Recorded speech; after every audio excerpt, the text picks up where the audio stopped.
நவராத்திரி 9ஆம் நாள் மகாநவமியில் சித்திதாத்ரி தேவியை வணங்குவாங்க. இவங்க நவராத்திரியோட ஆன்மீக பயணத்தின் நிறைவாவார்.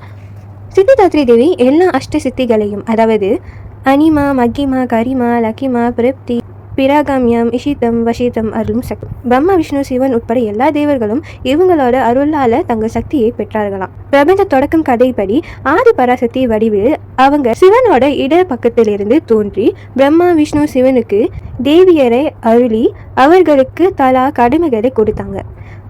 அர்த்தநாரீஸ்வரர் சித்திதாத்ரியின் அருளால சிவனுக்கு சித்திகள் வந்தது. அவங்க சக்தி சிவனுடன் இணைந்து அர்த்தநாரீஸ்வர வடிவம் பெற்றாங்க. அவங்க கமலாசனத்தில் அமர்ந்திருப்பாங்க. 4 கைகளுடன் சங்கு, சக்கரம், கதை, தாமரை ஏந்தி நிற்பாங்க. அவங்க எப்போதும் அமைதியும் ஆனந்தமும் பொங்கும் முகத்தோட பக்தர்களுக்கெல்லாம் அருள் தருவாங்க.